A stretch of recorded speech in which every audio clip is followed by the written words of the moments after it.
Marilyn? Thank you, Marilyn. All right. Go ahead.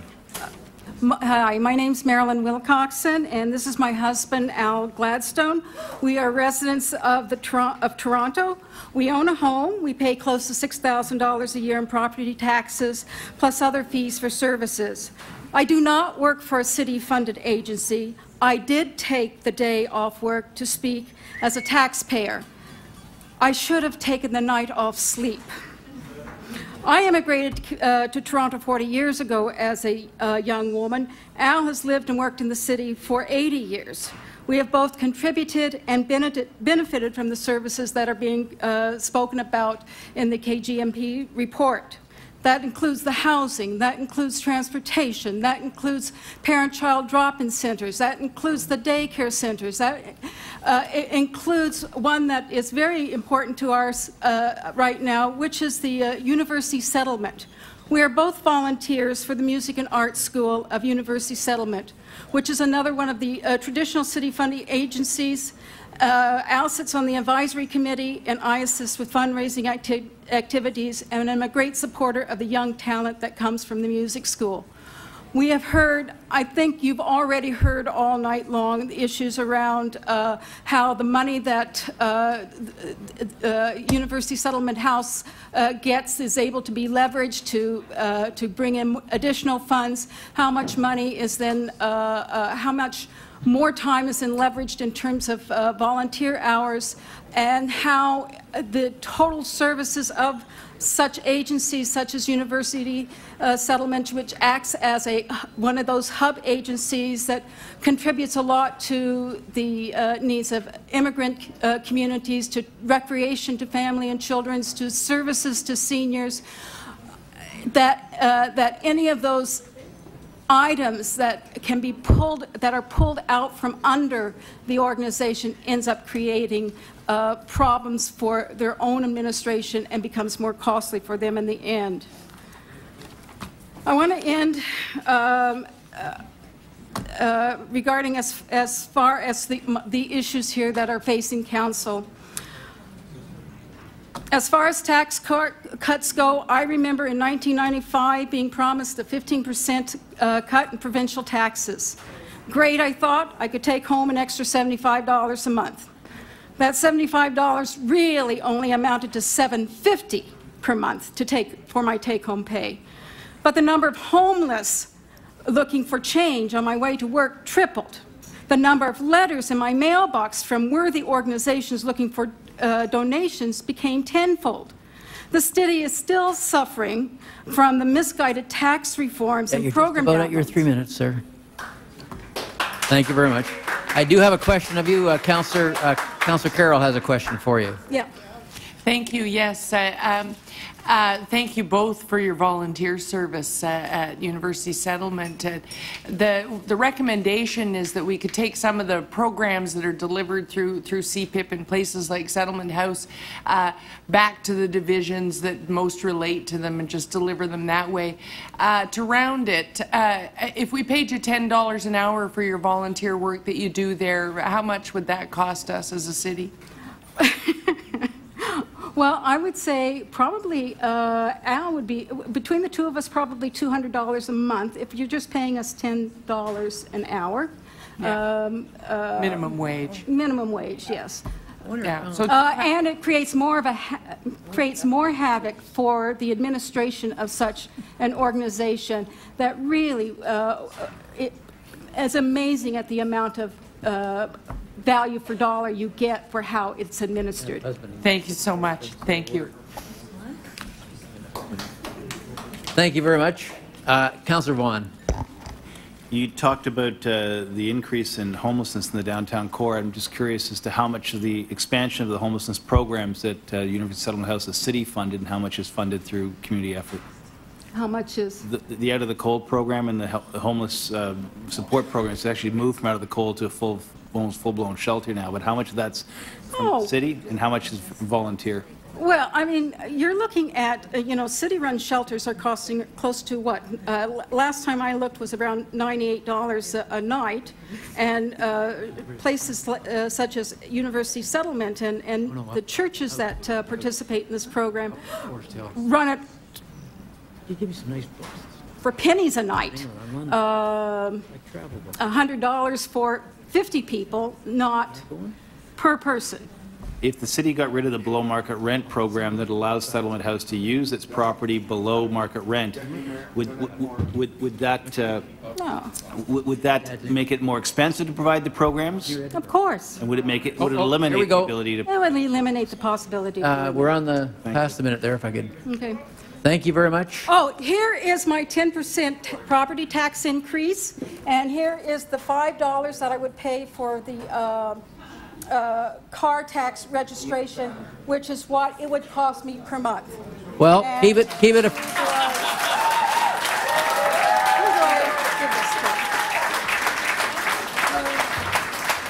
this to? Maybe you'd like to mail that to the treasurer. Who do I give this to? I'll give it to the treasurer. Thank you.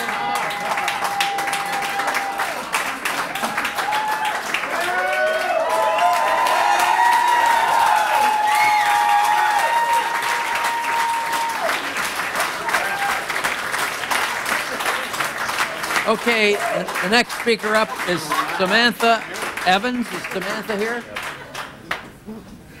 Samantha Evans? 10%. Edith Pearson? Because of 1 month's worth of 10% tax hike in 1 month. Sean Shepard? Take it.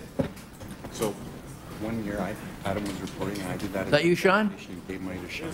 Good. 2 years later, it shows up as credit. Okay, I'll just give the other ones out. Looks like Galeri Massa Machado, and Julie Beddoes, and Wayne Dunn. All right, Sean, please We're go. at 100. We passed 100. Hello? Okay. You're on. Hi, thank you for having me this evening. I know it's been a long evening. Let's bear through. Okay, so my name is Sean Shepard, and I'm here on behalf of the 44,000 members of the University of Toronto Students' Union. Yeah. I serve as the Vice President External for the Union and wish to express the concerns of our membership.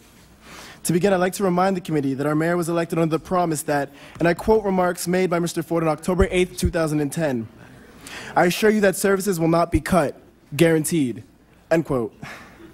Put plain and simple, what we're seeing here today are steps to cut public services. The very same services which our mayor was elected to safeguard and search for gravy. The results of the public consultations confirm the public's interest is heavily weighted towards preserving city services. If you just indulge me for a bit, I know it's been a long night, but page 6 of the city manager's report for the Core Services Review public consultation shows that 25 of the 35 priority service areas were ranked as necessary for the city by 50% or more participants. The remaining 15 priority services were rated as contributing to the city, with the exception of the managing courts for provincial offenses service area.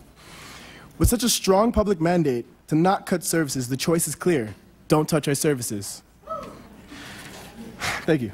In particular, I wish to express my opposition to disappointment regarding the KPMG recommendation to cut funding to the TTC Wheel-Trans program.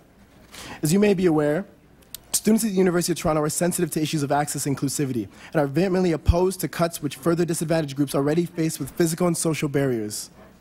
The University of Toronto St. George campus is a sprawling urban complex. Keeping this in mind, many of our students depend on the Wheel-Trans service to navigate from their home to the classroom. The implications of streamlining Wheel-Trans users to access traditional transit routes are not only archaic social policy, but a profound statement against protecting the interests of those differently abled. I would urge this committee to keep in mind the tremendous efforts put forth by community groups, this very municipality, and the general political will to create and develop the Wheel-Trans program.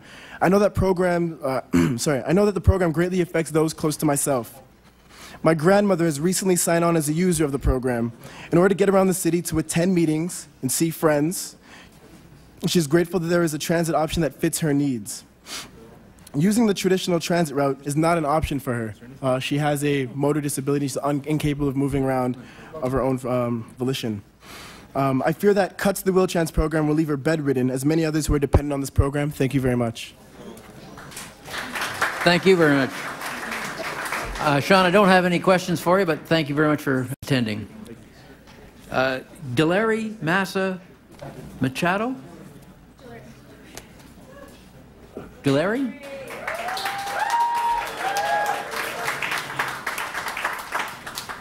Okay.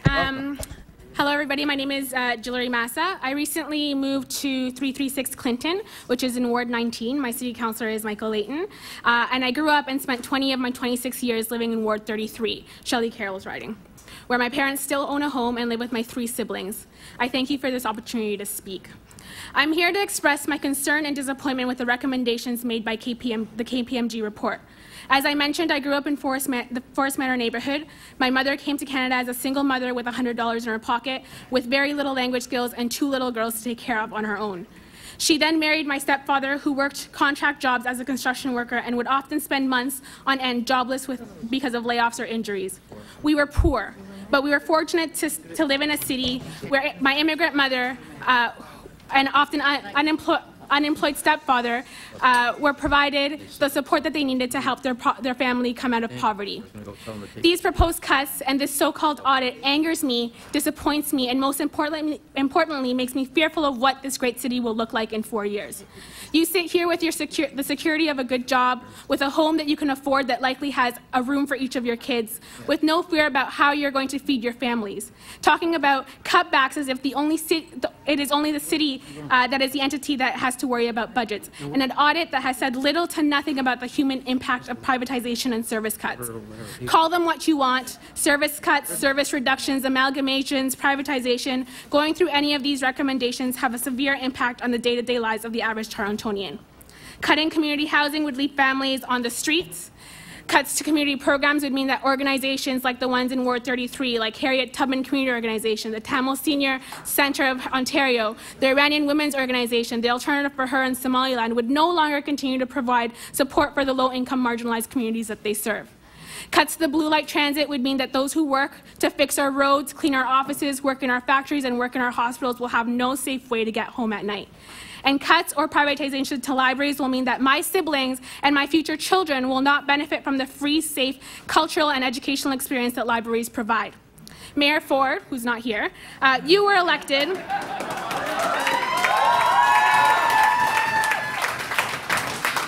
Mayor Ford was elected on a platform that promised no service cuts, as were many of the councillors that sit here today. Many of my immigrant lower-income neighbors voted for this and trusted in you that you would protect and improve the services that we rely on. These recommendations betray those voters and taxpayers. They have put the future of the city in your collective hands. Toronto has spoken. This is not gravy. This is the meat that our city needs to survive and provide its most marginalized an opportunity. Thank you. We are willing to pay our tax dollars for the maintenance. Your 3 minutes are up there. Thank you. I might point out to you, too, though, that it's unfortunate that the mayor's not here when you're speaking, but he has been in here in this chair for all but about 20 minutes for the whole day, since 9:30 this morning. Yeah, as have I. And I know that because I've taken over for him when he's been away. Yeah. Councillor Carroll has a question of you. He chose the agenda. Go ahead, Thank you, Mr. Deputy Mayor. So, Giuliani, you're now living in the densely populated downtown of Ward 19, but Parkway Forest is very densely populated as well. Yeah. Yeah. So, should we blow away the myth that all of these things in CPIP are just things for downtown places where poor people live? Do we need them in the suburbs? Yeah, I grew up in Ward 33. I grew up in Forest Manor area. It's services that I relied on and services that my family relied on and allowed us to get out of poverty so that I could go to university, so that my sister could go to university, and so that we could take advantage of the beautiful things that the city has to offer. Do you think those services are why, after the study was done, that maybe those services are the reason Forest Manor didn't make the cut and become a priority neighborhood despite the economics of the neighborhood? Absolutely, and those are the same services that is the reason why people have sat here all day to come and speak to you as a council and hope that you have an ounce of moral, that you'll listen to us. Thank you very much, Councillor. That's the minute up there. Point of privilege. Councillor Manlady? Point of privilege and fairness to the mayor. He is here. He was called out to his office. I believe it's a phone call. And I think that needs to be said. The deputant very clearly made it sound like he wasn't here. He is here. He's not in the room. Thank you very much. Thank you. No.